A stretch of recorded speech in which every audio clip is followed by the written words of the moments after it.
In the autumn of 1963, deep within the classified archives of the Soviet space program, a single manila folder bore no identification beyond a handwritten notation: Cosmonaut 0, file permanently sealed. The folder contained 47 pages of testimonies, medical reports, and transcribed interviews that would never see the light of day. What makes this case particularly unsettling is not what happened to the unnamed cosmonaut, but rather the systematic erasure of his existence from every official record, as if the Soviet Union had decided that some truths were too dangerous to acknowledge. The story begins in the remote training facility of Star City, located approximately 30 kilometers northeast of Moscow. In the winter of 1962, a group of 12 candidates had been selected for the most secretive mission in the Soviet space program's history. Unlike the celebrated flights of Gagarin and Titov, this mission carried no glory, no public recognition, and no possibility of survival. The candidates knew this from the beginning.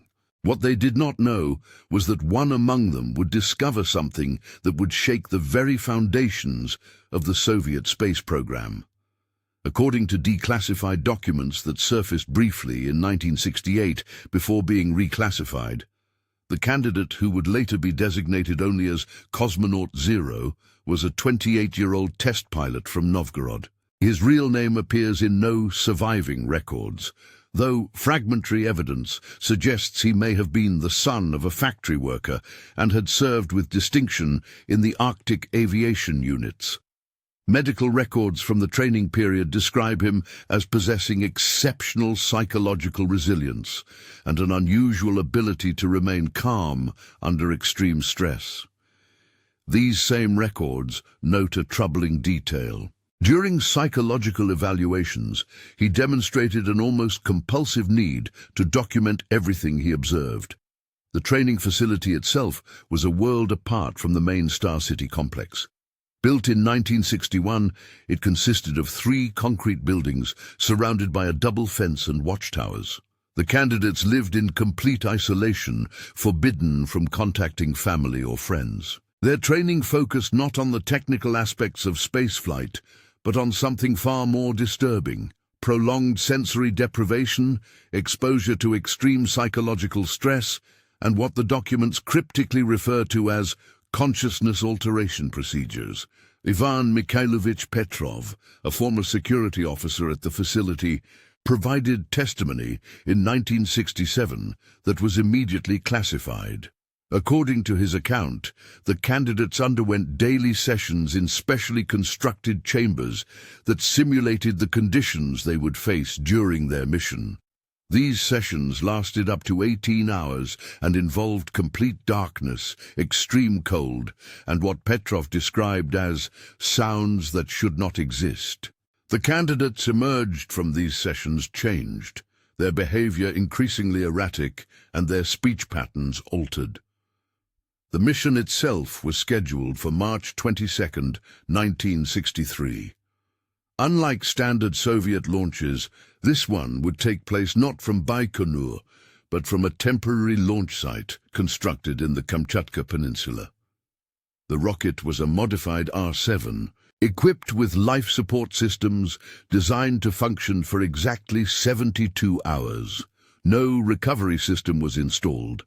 The mission parameters, according to the fragmentary records that survive, involved reaching a specific coordinate in space and remaining there for the duration of the life support systems. The purpose of this stationary orbit remains classified to this day. Cosmonaut 0 was selected for the mission on March 15th, just 1 week before launch. The other candidates were informed that they would serve as backup crew, though subsequent records indicate they were transferred to various remote postings and lost contact with their families within 6 months. None of the backup candidates appear in any records after 1964, leading some researchers to conclude they were permanently silenced through unknown means. The launch proceeded as scheduled at 0300 hours Moscow time. Unlike the celebrated launches that came before and after, no cameras recorded the event, no radio broadcasts announced it to the Soviet people, and no foreign intelligence services detected the launch signature. The rocket performed flawlessly, reaching the designated orbital coordinates within 6 hours. Radio contact with Cosmonaut 0 remained nominal for the first 24 hours of the mission. It was during the second day in orbit that the transmissions began to change. According to the classified transcripts, Cosmonaut Zero's voice remained calm and professional, but his reports started including observations that made no sense according to known physics or astronomy. He described seeing structures where none should exist, movement in the vacuum of space, and what he referred to repeatedly as the Watchers. Ground Control attributed these reports to the early stages of space psychosis, a condition that had been observed in previous long-duration flights. By the 48th hour, Cosmonaut Zero's transmissions had become increasingly urgent. He reported that his spacecraft was no longer alone, that something was approaching from the direction of the moon. His voice remained steady, but the content of his messages grew more disturbing with each transmission. He described lights that moved with purpose, formations that defied explanation, and a growing certainty that his mission had been designed not to explore space, but to make contact with something that had been waiting there. The final transmission came at hour 67, just 5 hours before the life support systems were scheduled to fail. In a voice that Ground Control later described as unnaturally calm, Cosmonaut 0 reported that he understood now why he had been sent. He spoke of seeing Earth from a perspective that revealed its true nature, of understanding the real purpose behind the space program, and of accepting an invitation that had been extended to him. His last words, according to the transcript, were, "Tell them I chose to stay. Tell them some doors should never have been opened." Contact was lost at hour 68. The spacecraft's telemetry continued to function normally, indicating that all systems remained operational. However, no further voice transmissions were received. Ground Control maintained a listening watch for another 72 hours, but the void of space offered only silence in return. Within 6 hours of losing contact with Cosmonaut 0, a team of KGB operatives arrived at the mission control facility. Led by a man, identified only as Colonel Dmitri, they immediately confiscated all recording equipment, transcripts, and personal notes made by the control team. The 12 technicians who had monitored the mission were questioned separately for 3 days, after which they signed documents that bound them to absolute secrecy under penalty of treason charges. Dr. Yelena Kozlova, the mission's chief medical officer, managed to hide a single page of her personal notes before the confiscation. This page, which surfaced briefly in 1969 before being reclaimed by state security, contained her psychological assessment of Cosmonaut 0 during the final hours of his mission. Her notes describe voice patterns consistent with someone who had experienced a profound psychological breakthrough rather than a breakdown. More disturbing still, she noted that his final transmissions contained information about Earth's geography and political structures that he could not possibly have known from his position in space. The official records state that the March 1963 mission never occurred. When questioned about the missing rocket and launch facility, officials claimed that the Kamchatka site had been used for a failed weapons test. The launch pad was dismantled within a month, and the area was declared a restricted zone due to environmental contamination. Satellite imagery from the period shows that the site was not just abandoned, but actively destroyed, with every trace of its existence methodically erased. The fate of the ground control team becomes clear through fragmentary personnel records that escaped the general purge of documents. Within 18 months of the mission, 8 of the 12 technicians had died in what were classified as unrelated accidents. 2 others were committed to psychiatric facilities after suffering complete mental breakdowns. The remaining 2 simply vanished from all records, as if they had never existed. Colonel Dmitri himself appears to have been transferred to a remote posting in Siberia, where he died under mysterious circumstances in 1965. Dr. Kozlova's subsequent fate provides perhaps the most chilling insight into the scope of the cover-up.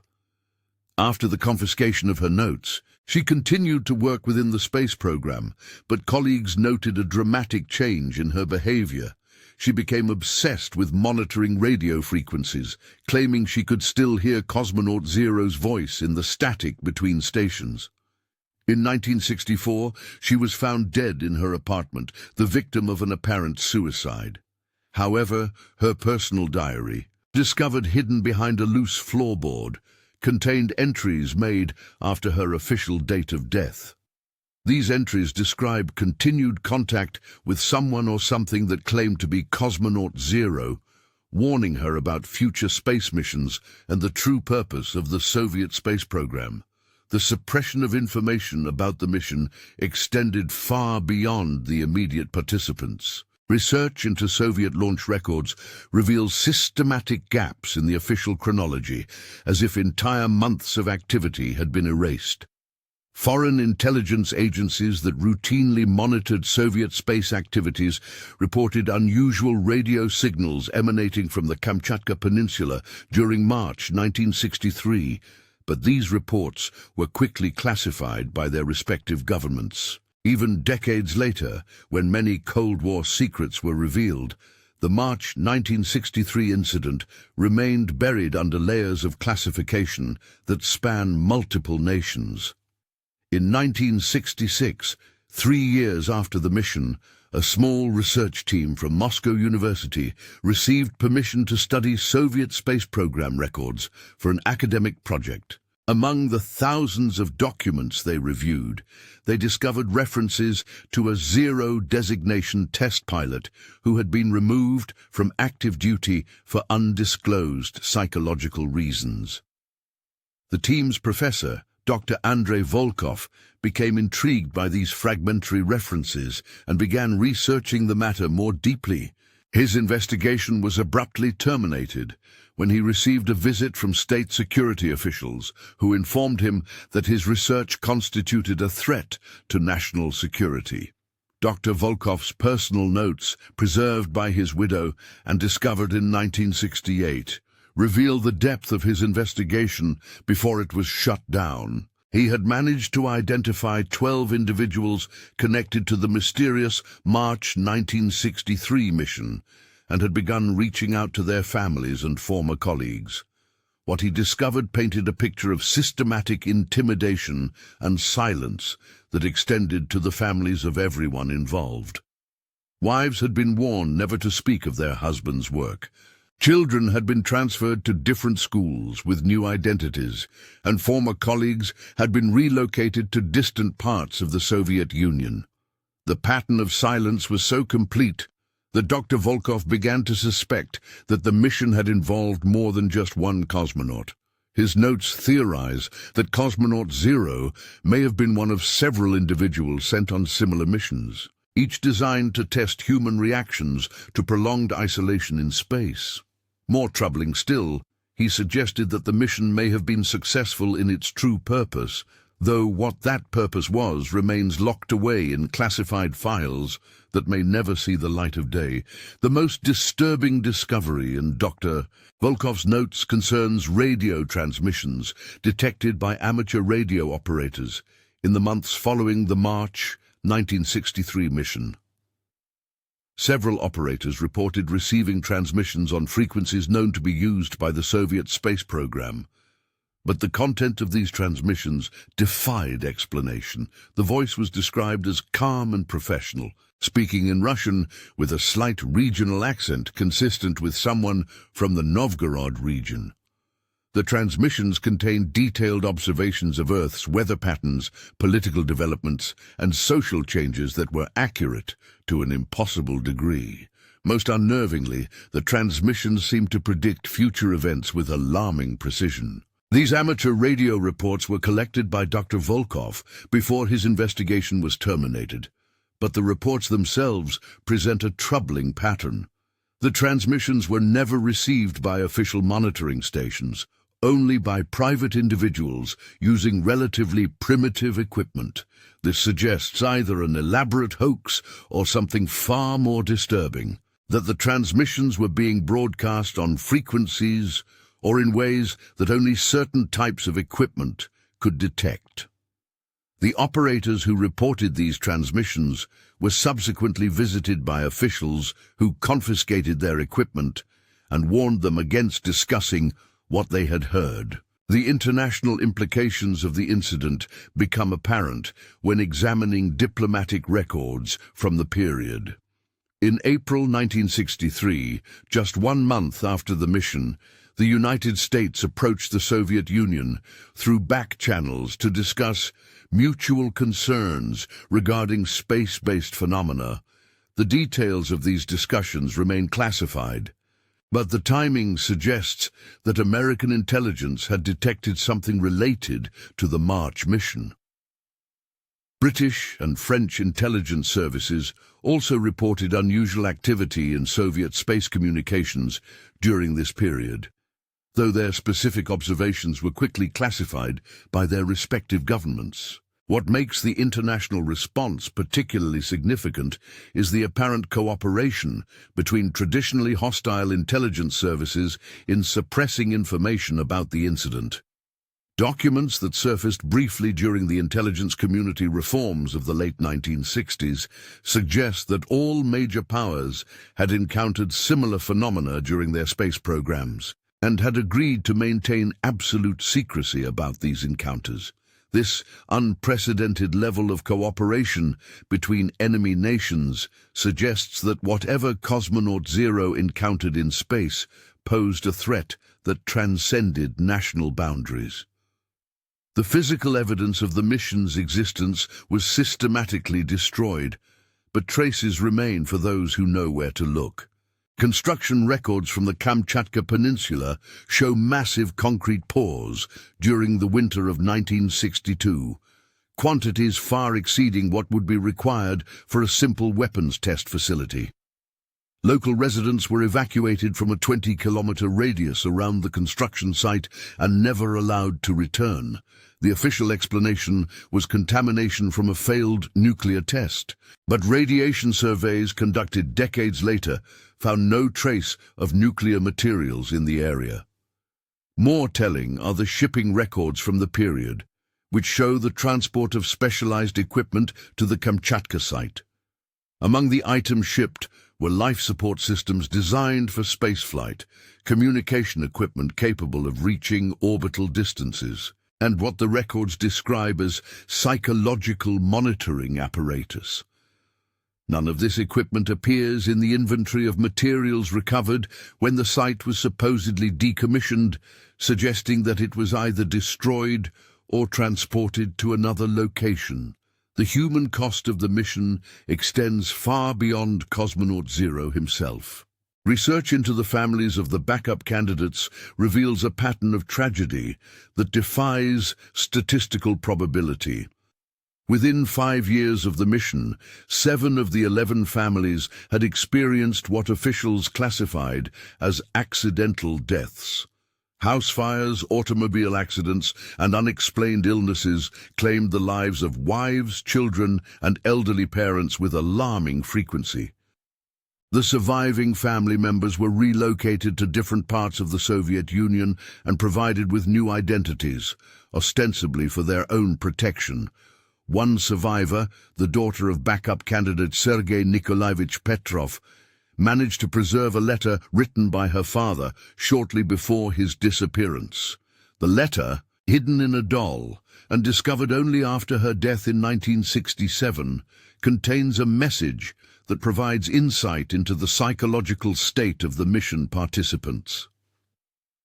Petrov wrote that he and the other candidates had been shown things during their training that had fundamentally changed their understanding of humanity's place in the universe. He expressed relief that he had not been selected for the primary mission, but also a growing fear that his knowledge of the program's true purpose made him a liability that would eventually be eliminated. The international scientific community's response to rumors about the March 1963 incident reveals the extent to which information was suppressed across national boundaries. Several prominent astronomers and space scientists attempted to investigate reports of unusual space-based phenomena during this period, but their research was consistently blocked by their respective governments. Dr. Marcus Webb, a British astronomer who had been monitoring Soviet space activities, reported detecting radio signals consistent with a manned spacecraft in an unusual orbital configuration during late March 1963. His requests for funding to investigate these signals were denied, and his research notes were confiscated by British intelligence. Similarly, American radio telescopes detected what operators described as structured transmissions from the same general region of space during the relevant time period. These transmissions were notable not just for their content, which included detailed technical information about spacecraft systems, but for their duration. The signals continued for several months after they should have ceased if they were coming from a spacecraft with limited life support. The implications of this extended transmission period were apparently so disturbing that the research was immediately classified and the operators were transferred to different projects. The psychological impact on those who were aware of the incident extended beyond the immediate participants to include family members and colleagues who suspected that something significant was being hidden. Dr. Kozlova's widow, interviewed briefly before her own death in 1969, described living in constant fear that knowledge of her husband's work would make her a target. She spoke of strange phone calls in the middle of the night, calls where no one spoke, but she could hear what sounded like spacecraft communications in the background. These calls continued for years after the mission, suggesting that someone or something was monitoring the families of the participants. The widow's account includes details about items that her husband had hidden before his death. Among these was a recording device that he had used to capture some of the radio transmissions he believed were coming from Cosmonaut 0. When she attempted to listen to these recordings after his death, she found that the tapes contained not just the expected radiostatic and fragmentary voices, but also conversations that appeared to be taking place in her own home. The recordings captured discussions between her and her husband that had occurred weeks after the tapes were supposedly made, as if someone or something had the ability to record events before they happened. The pattern of surveillance and intimidation that surrounded the incident was so pervasive that it affected even peripheral figures who had no direct connection to the mission. Journalists who attempted to investigate reports of unusual space activity during March 1963 found their sources disappearing and their research materials confiscated. Foreign correspondents in Moscow reported being warned away from certain topics by their government handlers, with specific instructions never to inquire about Soviet space activities during the early months of 1963. One particularly disturbing account comes from a Swedish journalist named Erik Lindqvist, who had been covering Soviet space achievements for a European magazine. In April 1963, he submitted an article that mentioned rumors of an unannounced Soviet space mission. The article was killed by his editor, and Lindqvist was informed that his press credentials had been revoked. When he attempted to return to Sweden, he was detained at the border and questioned about his sources. He later wrote in his private diary that the interrogation focused not on what he knew about the mission, but on whether he had experienced any unusual dreams or visions since beginning his research.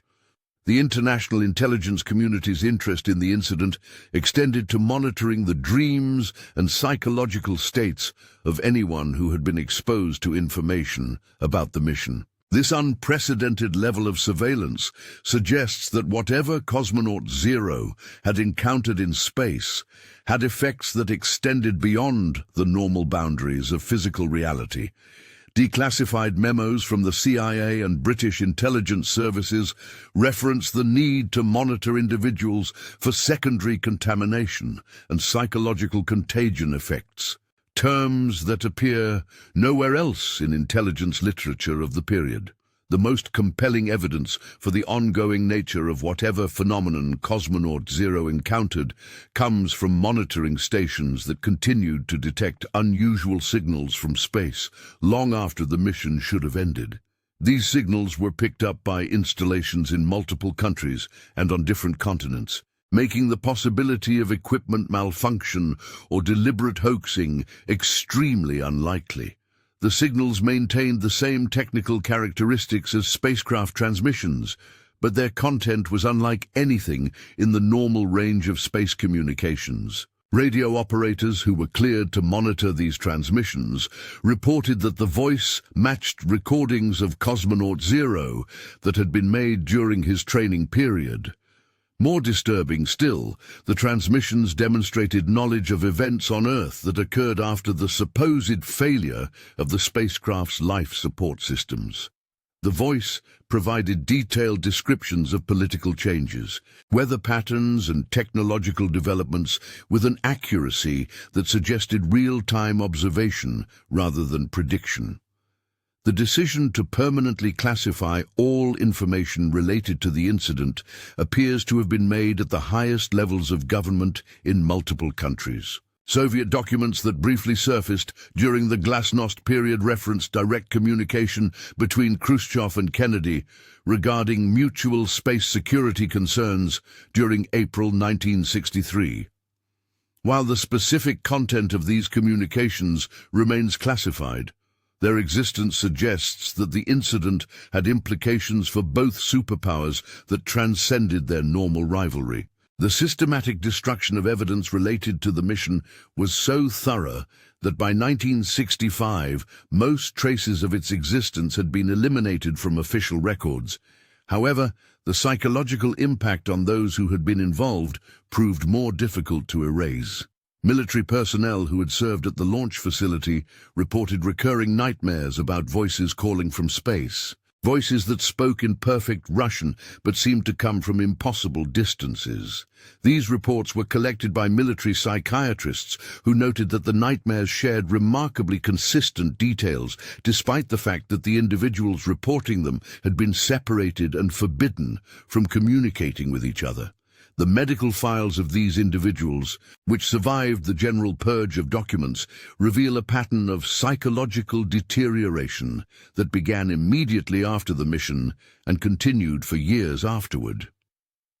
The affected personnel experienced not just nightmares, but also waking hallucinations that seemed to center around the belief that Cosmonaut Zero was still alive and attempting to communicate with them. These hallucinations were so vivid and consistent across multiple individuals that military doctors began to consider the possibility that they were dealing with some form of shared psychosis induced by unknown factors.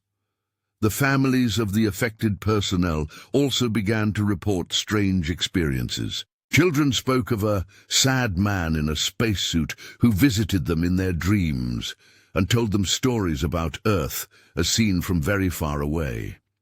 These reports were so disturbing that military families were relocated multiple times, but the experiences seemed to follow them regardless of their location.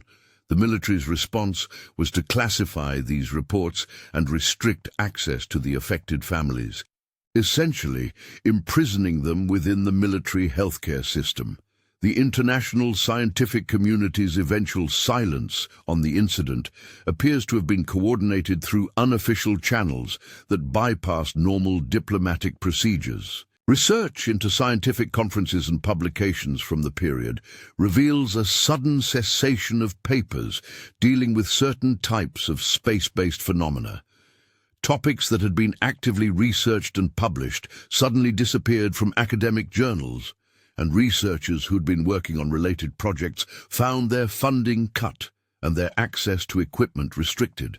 This coordinated suppression extended to civilian research institutions and university programs. Graduate students working on dissertations related to space communication or unusual astronomical phenomena found their advisors suddenly unwilling to continue supervising their work. Equipment that had been used for radio astronomy was mysteriously reallocated to other projects, and researchers were encouraged to focus their attention on topics that posed no potential for discovering inconvenient truths. The long-term implications of the incident become clear when examining the subsequent development of both Soviet and American space programs. Both nations dramatically scaled back their plans for deep space exploration and began focusing instead on near-Earth orbital missions. The ambitious plans for lunar bases and Mars exploration that had been actively developed during the early 1960s were quietly abandoned, ostensibly for budgetary reasons, but possibly due to concerns about what might be encountered in the deeper reaches of space. The technological capabilities that had been developed for the March 1963 mission were apparently too dangerous to be used again.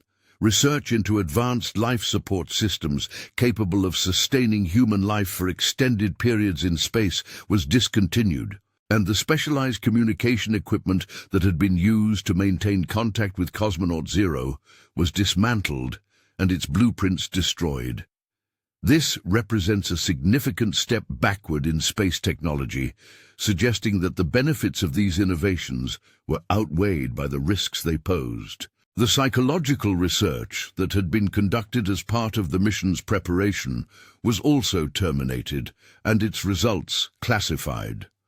Studies of human behavior under extreme isolation, consciousness alteration techniques, and the effects of prolonged exposure to the space environment were all abandoned, despite their obvious applications to future space missions. The researchers involved in these studies were reassigned to other projects or retired early, and their research materials were confiscated and presumably destroyed.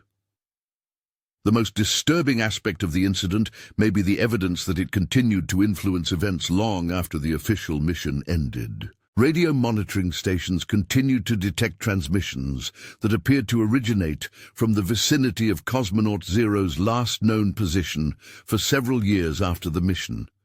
These transmissions were not random noise, but structured communications that seemed to be directed toward Earth. The content of these transmissions was so sensitive that even the existence of the monitoring efforts was classified at levels that exceeded normal intelligence classifications. The persistence of these signals raised questions about the nature of whatever Cosmonaut 0 had encountered in space. Traditional physics suggested that any spacecraft would have long since fallen into a decaying orbit or drifted away into deep space, making continued transmissions impossible. The fact that signals continued to be received from the same general location suggested either that the original understanding of orbital mechanics was incomplete, or that something was maintaining the spacecraft in its original position. The international cooperation that developed around suppressing information about the incident created precedents that influenced space policy for decades to come. Secret agreements between major powers established protocols for dealing with anomalous space phenomena that effectively removed such incidents from public scrutiny. These agreements created a shadow space program focused not on exploration or scientific advancement, but on monitoring and containment of whatever forces had been encountered during the March 1963 mission. By 1968, 5 years after the mission, the last direct witnesses to the incident had either died or been permanently institutionalized. The radio operators who had detected the continuing transmissions were reassigned to other duties or retired early. The families of the mission participants had been relocated so many times that their original identities had been completely erased. Even the physical locations associated with the mission had been altered beyond recognition, with the launch site buried under tons of concrete and officially designated as a geological research station. The final chapter in the active suppression of information about the incident came in 1969, when the last researcher attempting to investigate the matter was found dead in his apartment. Dr. Volkov's death was officially ruled a heart attack, but his research materials had been removed before his body was discovered. His widow reported that men in official vehicles had been watching their apartment for weeks before his death, and that her husband had received several threatening phone calls warning him to abandon his research. The few documents that survived the systematic destruction of evidence paint a picture of an incident so disturbing that it led to fundamental changes in how humanity approached space exploration. The ambitious dreams of the early space age were quietly abandoned in favor of more conservative programs that kept human activities safely confined to near-Earth orbit. The technologies that could have enabled deep space exploration were suppressed or destroyed, ensuring that humanity would not venture into regions where it might encounter whatever had claimed Cosmonaut Zero. The psychological studies that had been conducted as part of the mission revealed capabilities of human consciousness that were deemed too dangerous to explore further. Research into consciousness alteration, extended sensory deprivation, and the effects of prolonged isolation was terminated and its results classified. The researchers involved were sworn to secrecy and monitored for the rest of their lives to ensure that their knowledge did not leak into the general scientific community. The international agreements that emerged from the incident established precedents that continue to influence space policy today. The major powers agreed to maintain strict limitations on deep space exploration and to immediately share information about any anomalous phenomena encountered during space missions. This cooperation transcended normal political rivalries and created a shadow organization dedicated to preventing humanity from venturing too far beyond Earth's protective environment.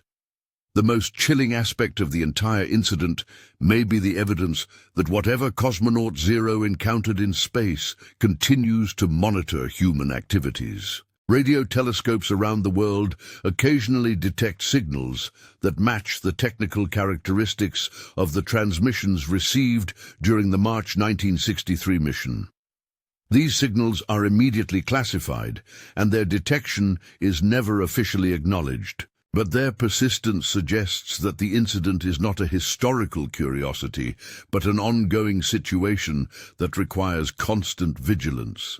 The families of those involved in the incident have been monitored for multiple generations, with their descendants tracked and occasionally relocated when they show signs of curiosity about their family histories. This long-term surveillance program represents an enormous investment of resources and suggests that the authorities believe the effects of the incident may be hereditary, or that the descendants of the original participants may be particularly susceptible to whatever influence claimed their ancestors. The technological suppression that followed the incident had profound effects on the development of human civilization. Technologies that could have revolutionized space travel, communication, and human consciousness were abandoned or destroyed to prevent them from being used to make contact with whatever forces exist in the deeper reaches of space. This represents perhaps the greatest scientific suppression in human history, with entire fields of research abandoned to maintain what officials considered essential ignorance. The psychological impact of the incident on those who were aware of it extended far beyond the immediate participants. Government officials who were briefed on the situation reported persistent anxiety and disturbing dreams for years afterward. Some developed an obsessive fear of the night sky and refused to go outside after dark. Others became convinced that they were being watched by invisible observers and took elaborate precautions to shield their thoughts from detection. The religious and philosophical implications of the incident were considered so profound that they led to secret consultations between government officials and religious leaders around the world. These consultations, which were never officially acknowledged, apparently focused on the question of whether humanity was psychologically prepared to acknowledge the existence of intelligences that operated according to principles beyond human understanding. The consensus appears to have been that such knowledge would lead to widespread social collapse and the abandonment of traditional religious and philosophical frameworks. The scientific community's response to the incident revealed the extent to which normal academic freedom could be suspended when dealing with information considered too dangerous for public consumption. Researchers who had built their careers on the pursuit of knowledge found themselves forbidden from investigating the most important discovery in human history. Many experienced psychological breakdowns when forced to abandon their life's work, while others became obsessed with the knowledge they were forbidden to pursue. The long-term monitoring of radio frequencies revealed that the signals associated with Cosmonaut 0 were not unique, but part of a broader pattern of communications that seemed to originate from various points in space. This discovery suggested that the March 1963 mission had not encountered an isolated phenomenon, but had made contact with a network of intelligences that maintained ongoing surveillance of human activities. The implications of this discovery were so disturbing that even the existence of the monitoring program was classified beyond the reach of normal oversight. The international cooperation that developed around the incident created a permanent shadow organization that operates outside normal governmental structures.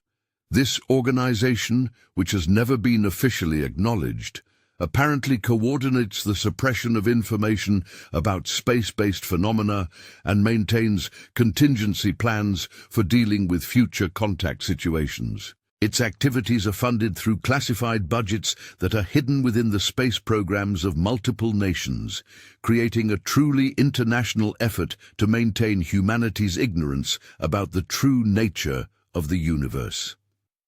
Years passed, and the silence around Cosmonaut 0 deepened into something resembling a collective amnesia. By 1969, 6 years after the mission, even references to the classified files had been removed from most government archives. The incident had been buried so thoroughly that only a handful of individuals retained any memory of its existence, and they had been sworn to secrecy under threat of consequences that extended beyond their own lives to include their families and descendants. The final documented transmission that may have been related to the incident was detected by a radio telescope in Australia in late 1969. The signal lasted for exactly 3 minutes and 17 seconds, matching the duration of Cosmonaut 0's final transmission from orbit. The content of this signal was never disclosed, but the radio operator who detected it was immediately transferred to a different facility, and the telescope was reconfigured to monitor different frequencies.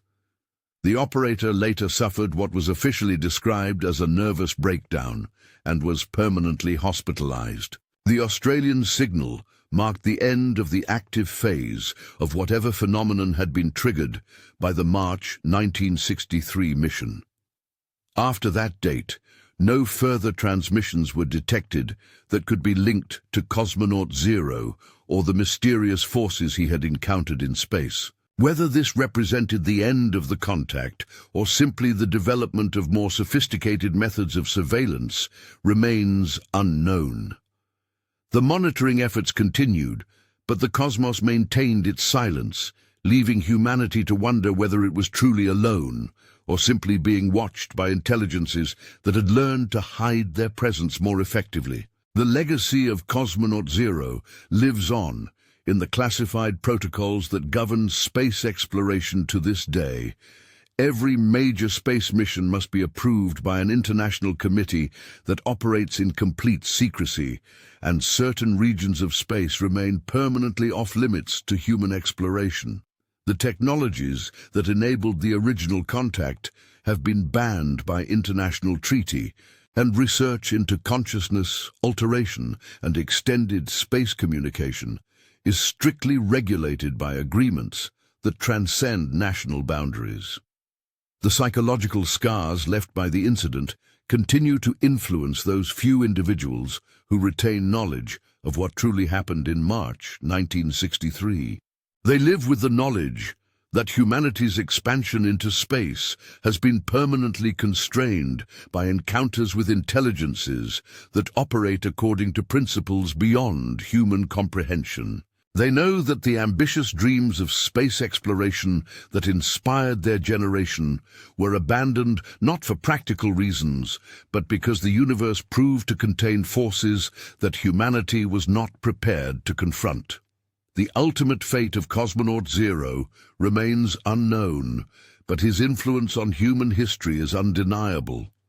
A single man, sent into space on a mission that officially never happened, encountered something that fundamentally changed humanity's relationship with the cosmos.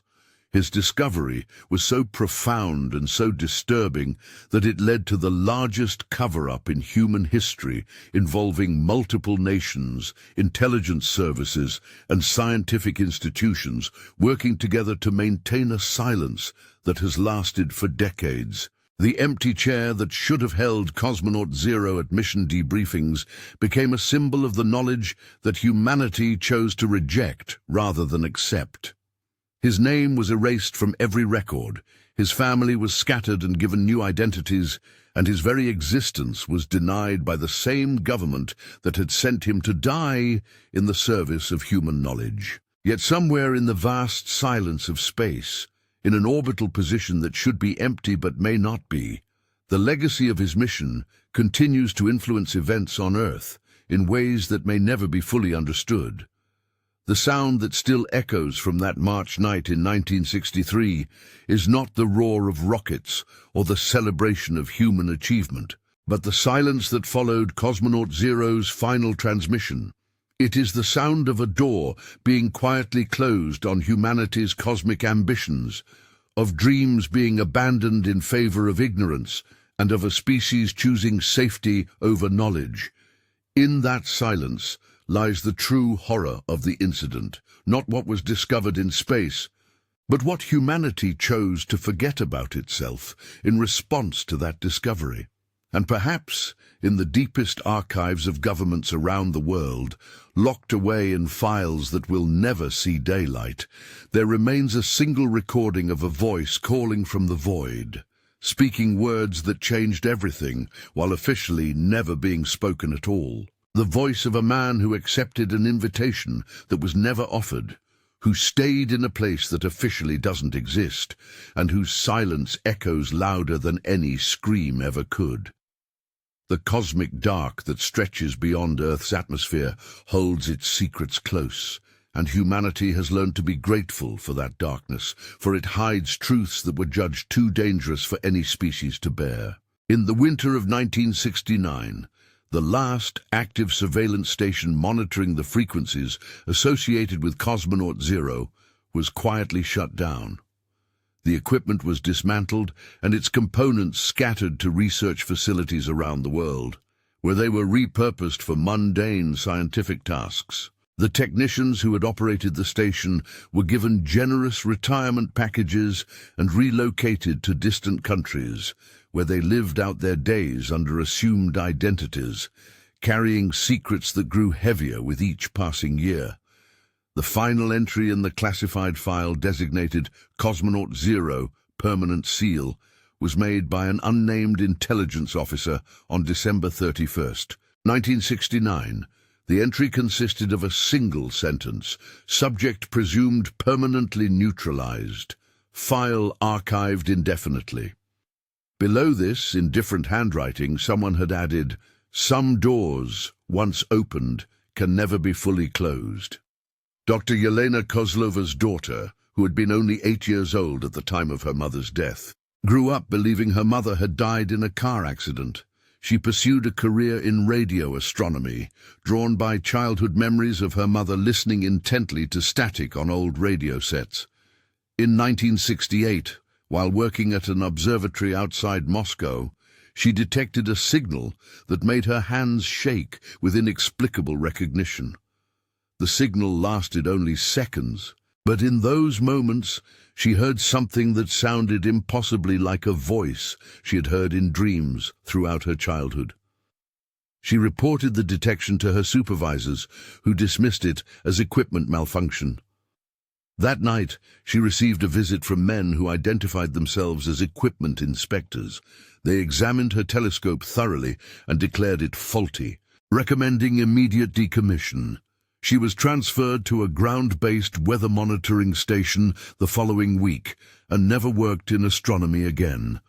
The final confirmation that the Cosmonaut 0 incident had truly ended came in 1970, when the International Monitoring Network detected a brief, final transmission from the orbital coordinates where the mission had supposedly concluded. The transmission lasted exactly 1 minute and contained only a single repeated phrase in Russian: "The invitation has been withdrawn." After that, the coordinates fell silent forever, monitored by instruments that would never again detect anything beyond the normal background radiation of empty space. The families of the backup candidates, scattered across the Soviet Union under new identities, occasionally experienced shared dreams on the anniversary of the mission. In these dreams, they saw a figure in a spacesuit standing at the window of a spacecraft, looking down at Earth with an expression of infinite sadness. The figure would wave slowly, as if saying goodbye, before the dream dissolved into the darkness between stars. These dreams continued for 7 years, growing fainter each time, until the anniversary of March 22, 1970, when they ceased entirely. The survivors woke that morning with a sense of profound loss, as if someone they had never met but somehow known had finally gone home. The space programs of both superpowers continued to expand, but always within carefully defined limits. No mission was approved that would take humans beyond the moon's orbit. No communication equipment was built that could reach the deep space coordinates where Cosmonaut 0 had made his final transmission. The reasons given were always practical: cost, safety, technological limitations. But those few who knew the truth understood that humanity had accepted permanent boundaries on its cosmic ambitions. In the decades that followed, as the Cold War ended and secret archives were gradually opened, researchers occasionally stumbled across fragmentary references to the March 1963 incident. These references were always quickly reclassified, and the researchers found themselves reassigned to other projects. The conspiracy of silence that had begun in 1963 had become self-perpetuating, maintained not by active suppression, but by the understanding that some knowledge was too dangerous to pursue. The last person to possess direct knowledge of the Cosmonaut 0 mission died in 1998. He was a former radio operator who had monitored the final transmissions, and in his delirium during his final illness, he repeatedly called out coordinates in space and spoke of hearing voices that thanked him for keeping their secret. His nurses dismissed these as the rambling of a dying mind, never knowing they were witnessing the end of one of history's most profound conspiracies of silence. Today, automated satellites occasionally detect anomalous signals from the region of space where Cosmonaut 0 made his final transmission. These signals are filtered out by computer programs designed to ignore anything that doesn't fit expected patterns. The algorithms that perform this filtering were written by programmers who never knew why certain frequencies needed to be excluded from their analysis. In the vast emptiness between Earth and the Moon, at coordinates that appear in no official records, Something may still wait in the darkness, whether it is the remnants of a spacecraft that should have fallen silent decades ago, or something else entirely, remains known only to the cosmic void that has learned to keep humanity's most dangerous secrets. The invitation that Cosmonaut Zero accepted on that March night in 1963 was extended to all humanity. But the species chose to decline.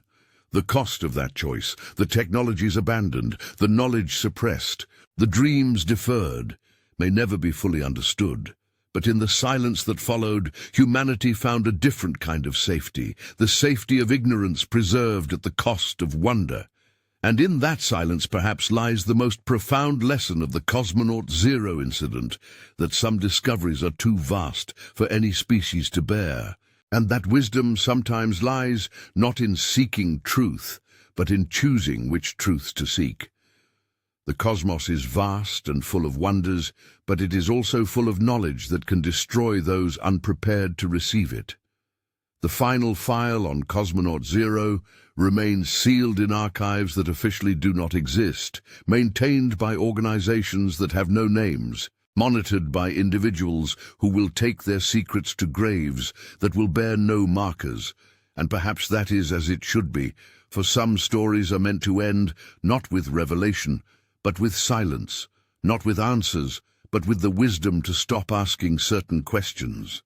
In the end, Cosmonaut Zero achieved a form of immortality denied to the heroes whose names fill history books. He became the absence that shapes human space exploration, the silence that defines the boundaries of acceptable knowledge, the darkness between stars that reminds humanity that some frontiers are meant to remain unexplored. His mission was classified as failure, but perhaps its true success lay in teaching the species that survival sometimes requires choosing ignorance over enlightenment. The stars continue to shine in the night sky, beautiful and distant and safe in their remoteness. Children point telescopes at them and dream of exploration, never knowing that their dreams are constrained by boundaries drawn long ago by minds that looked too deeply into the cosmic dark and chose to step back from what they found there.